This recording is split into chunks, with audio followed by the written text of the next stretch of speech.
Hi mga ka-dreamers! So ngayon po i-share ko po sa inyo yung pinagkakaabalahan ko sa buhay. Nag-aalaga po ako ng mga manok na 45 days, mga sisiw po, mga sisiw pa po ngayon. So ipapakita ko po sa inyo ha. So ayan yung mga alaga kong mga 45 days, mga ka-dreamers. Ayan.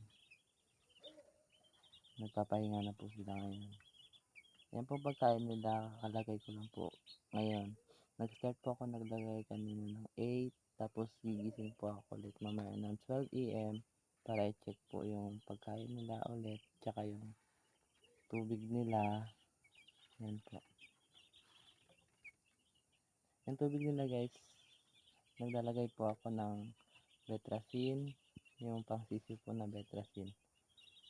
Kasi po pag malalaki na po sila, yung Betracin po na gagamitin natin ay yung gold na po siya. Yan po guys. Bale nasa 100 plus po sila mga ka-dreamers. Dito po sa kabila 57 po. Tapos dito naman po sa kabila 50 po sila. Yan po. So ako kasi guys, hindi po ako nag-apply ng turok sa mga alaga kong manok. Okay na po sa akin yung ganito, yung nababantayan ko lang po sila ng maayos, na-check ko lang po sila. Kasi po mas okay yung obligado po natin na monitor yung kalagayan po nila. Kasi po minsan meron po silang kinakatakutan ng mga insekto na nagiging cause po ng pagka-injured nila.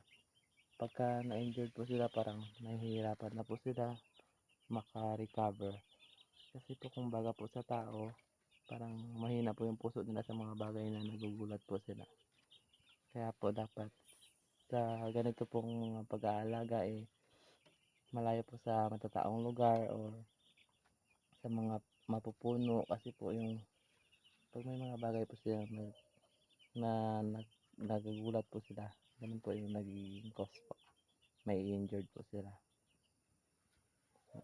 Ayan guys, share ko lang po sa inyo. Bale mamaya gising po ako ulit ng 12 AM para i-check po sila ulit. Ayan guys, kasi ngayong oras parang nagpapahinga po sila. Mamaya po yung bakbak nila na kumakain po talaga sila. So ayun lang po mga ka-dreamers, i-share ko lang po sa inyo yung pinagkaabalan ko sa buhay. Ayan.